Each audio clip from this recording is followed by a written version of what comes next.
Welcome to the LEC post-game lobby after the first half of the season concluded with a Team Vitality win over Fnatic, and I have Vetheo still here with me. Thank you for staying by. And Vedius, of course, joining us. Did you forget me then? I kind of forgot you for a That's okay, I forgive you. Never mind. I'm sorry about that. Thanks good. for staying with us. Let's talk about that last game because, Vedius, we entered the week saying that Vitality was still to beat one of the top teams. Yeah, It is now done. We talked about the League of Upsets, right? Yeah. And today was kind of going as expected almost. We weren't seeing as many upsets, but then Misfits game, went but and beat G2, and then Vitality go and defeat Fnatic rather. And what I think was crazy was, Vetheo, you were talking in the pre-match about how you feel that Vitality have pretty good laners, and often they get win games because they can leverage the skill of their individual talent, but sometimes their team play and their team fighting is a little bit shaky. But I felt like in this game, they felt super top focused and they came in with a game plan, and this doesn't seem like typical Vitality to me.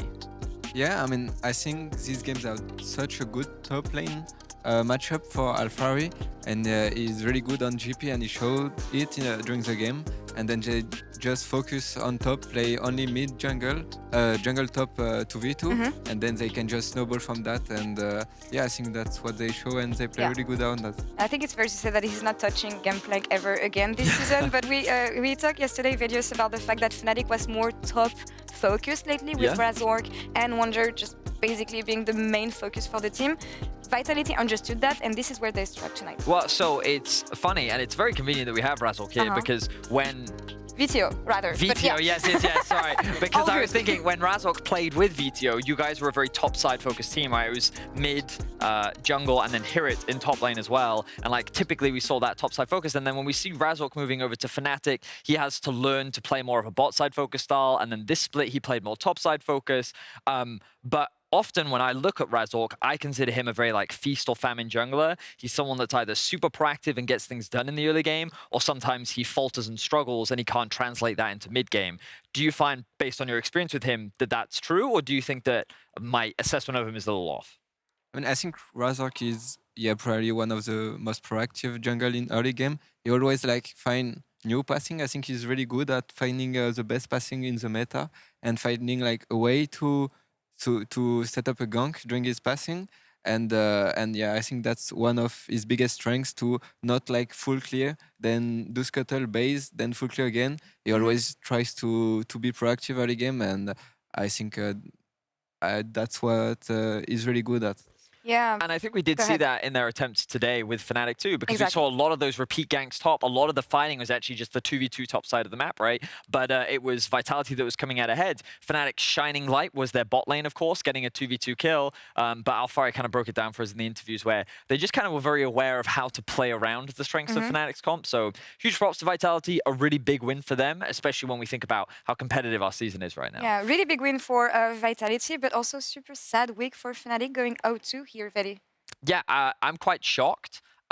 Coming into this week, Fnatic were one of my favorites to like have a very strong weekend. I was expecting them to to beat Misfits, and I was expecting them to beat Vitality. Definitely not easy opponents, but I was favoring them. So the fact that they fell short, I think that my eyes will be on Razork, and in review I'll be looking at like, was he kind of shut down, or was his ganks not as effective, or like what was their approach? Perhaps it was in the draft. I'm not entirely sure why things fell apart for Fnatic, but a lot of going back to the drawing board, I feel, for Fnatic this week. Something to keep an eye on for sure, coming in week 5. But for now, let's take a look at the standings.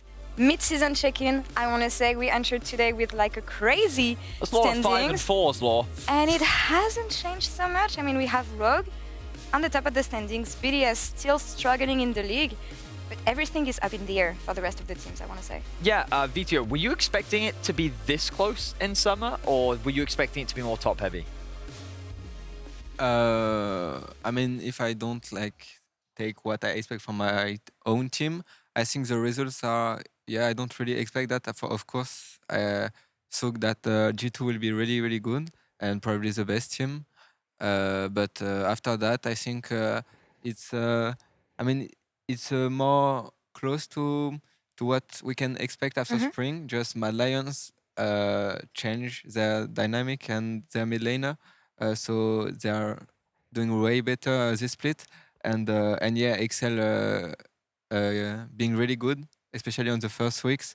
But I think there's like so much teams that are close in terms of level that everyone can beat everyone. We see that on this week, and I think it's hard to expect that from anyone. But For sure. But it don't surprise me that much. Teams are close together, but what can we make of the level in EU in general then? Is it rather low or high? How would you rate it? I mean, I'm a big LCK and LPA enjoyer, Of course. I think right now it's pretty low, and yeah, that's what I think.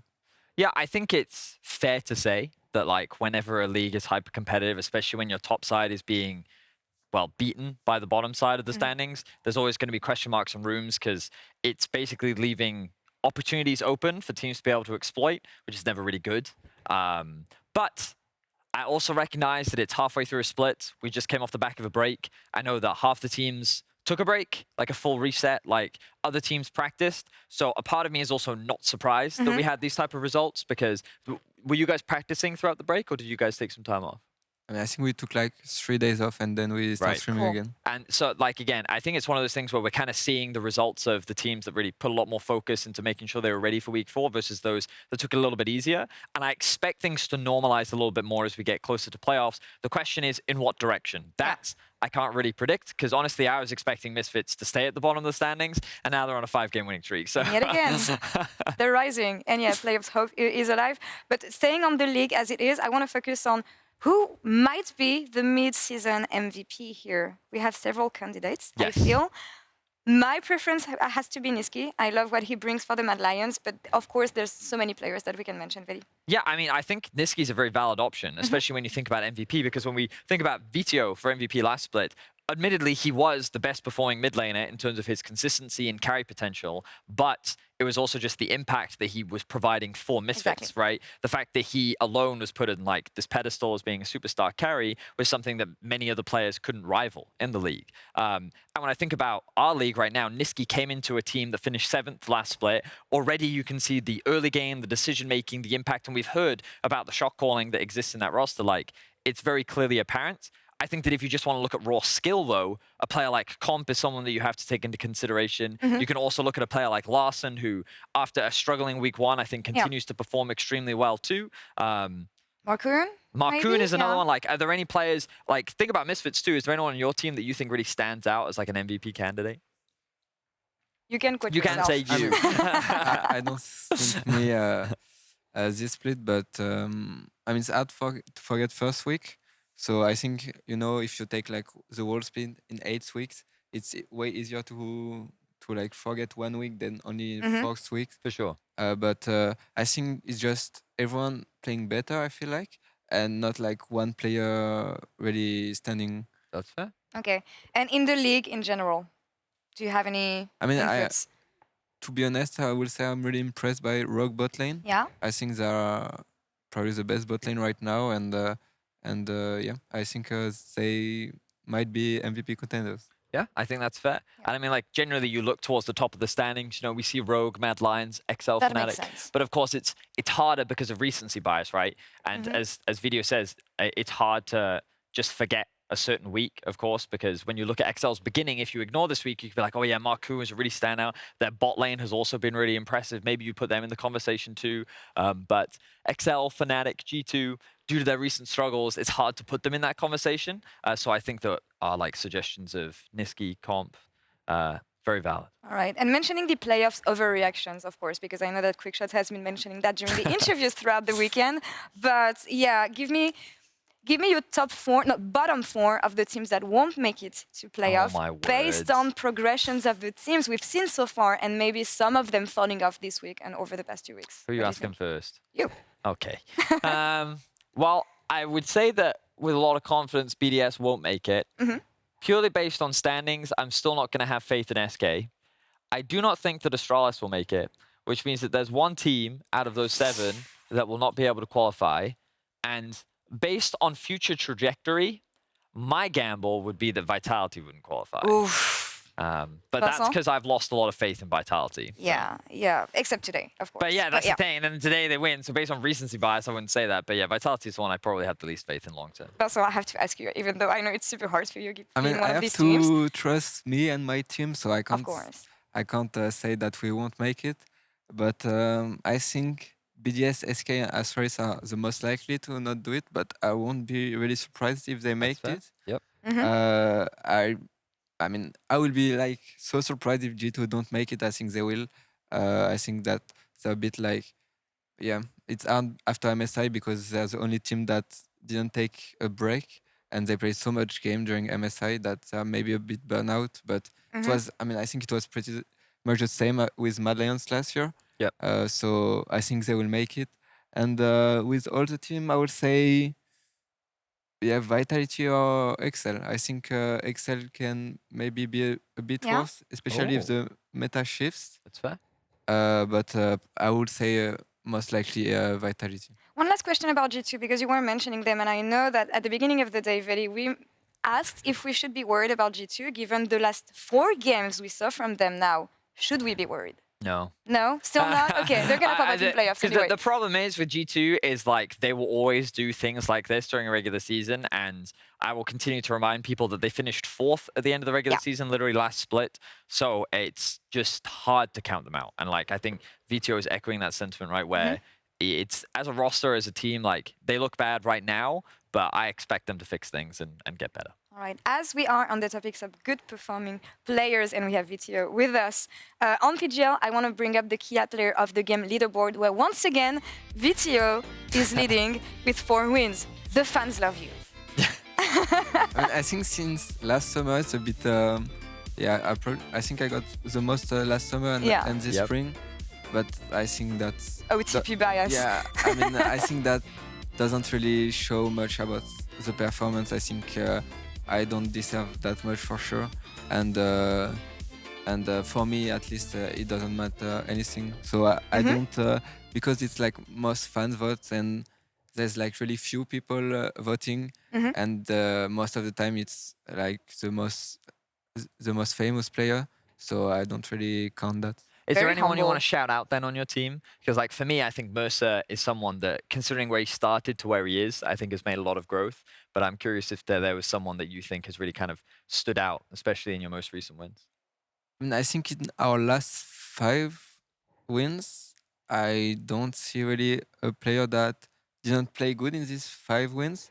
I think everyone played pretty good. Some players, like for example, Mercer, played amazingly yesterday with Zamumu, but I think 11 played 3 really good on games. So I think just everyone played better, and I don't think that there is one player that played better than the others. That's very nice. Fair. What I can see on the leaderboard, Vedi, is that we have 4 mid laners and only 1 top laner. Yeah. Bias from the Well, I fans, mean, right? mid lane is also really broken. I mean, it's super... I think Someone disagrees. that's maybe one of the... I mean, I think it's the best role in League for sure, and the most broken. But I think the meta right now doesn't really. I think like for example, bot lane is stronger when you see like 4 bot bans every game. Yeah. And then like the only mid with ban is like Corki. Yeah. And it's getting nerfed even. And after, I don't think like mid lane is that strong as a role right now. So I will agree with you in terms of the power of champions. Mid lane, I feel like you can pick a lot of things and you're pretty fine. They're pretty balanced. But what I do think is that, especially recently, it's always been the case, but mid prio and the ability to work with jungle to be able to do things on side is, I think, the only thing that mid can do. And if you as a mid laner fall behind, then your jungler is impacted and your side laners can also be impacted, which is why, in my opinion, mid lane is super broken, because regardless of what is played there, it will always have an impact on everyone else.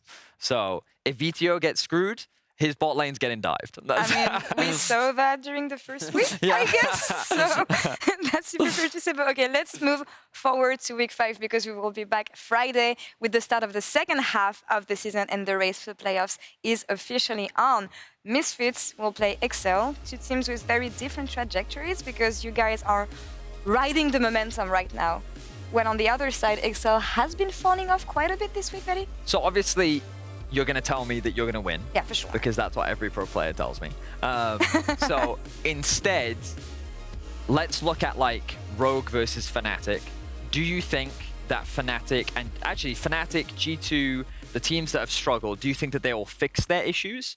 Or do you think that we're in the new meta right now where it's the Wild West and anyone can win right now? I mean, I think it's really hard to know why would they fix this in 1 week when they had like 2 weeks to fix that. True. So it's hard to know how the team will fix, because it's only like 4 scrim. Fair. You have 4 scrim days till next week, so you don't know what can happen. I just think it depends on how you play, and at the end it's just how you perform on stage, no matter like how good your team is, because you just have to be the better team when you play on the day. And yeah, I think Rogue Fnatic will be a really, really good game.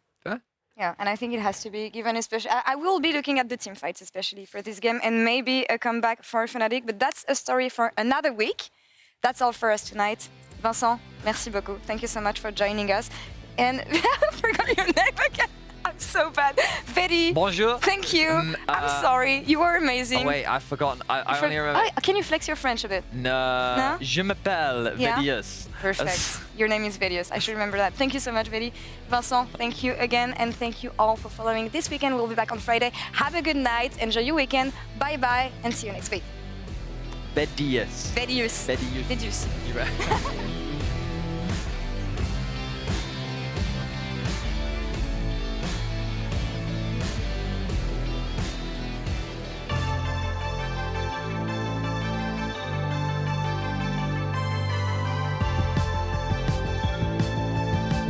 Welcome to week 4, day 2 of LEC summer season as we continue our Star Guardian week and close out the first half of the split. Here we are, first game of day 2 of week 2. SK versus XL. Looking for some. Gen X coming in as well. Call to the Forge has been used. Nuke is low. Hostile takeover once again. Hits onto 3, but Patrick not in this fight yet. Whirling Death goes out, but everyone's just too damn tanky.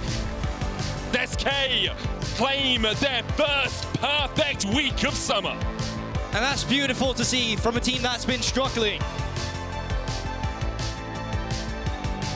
Mad Lions, they take on Astralis. And the sign of life has come alive for Astralis. Mad Lions, we've seen them in a gold lead before, but perhaps Astralis are just too strong. The Infernal Trigger, though, from Unforgiven on the backline. He's going to fall as well. No way! It took him another 20, but in the end, Mad Lions reign victorious. Time for Team BDS versus Rogue. Odoamne going in, gnawing into the wall. X-Matty, he can't get anything down. They just got absolutely one shot. Aggressivo still in the middle of it. Baron at 4K health. No one's been able to take it down. Zombie Sign can go in. Misses on the chains. Finds the snare. Who's going to get the Baron in the end? Who's going to take it? It's Maorang and Rogues to hold on to their place at the top of the standings, moving up to 7-2. It's going to be an interesting matchup, and we know how crazy the games versus Misfits versus G2 usually go. But here comes the Corki with the package. Does he still have it? Vetheo, can he make it into the pitch? They do manage to take it. Infernal Soul, will it be enough to Tark ultimate? They buy themselves space. They're invulnerable for a brief moment. Flacket untouched on the backside. The Twitch, not enough in the face of the Gwen because she is immune. Misfits clean the house. Gearing up, final game of the day. Razork, a lot more health. They're looking for the reset now. He's probably going to take this one. Turning into Sin is massive in the early game, but he's polymorphed. He's just now going to be able to grab it. He's pushing in. He just wants to finish off this kill out now far, but he doesn't quite have the damage. The healing. Vitality moving up to 5-4, forcing Fnatic to tie them in the standings.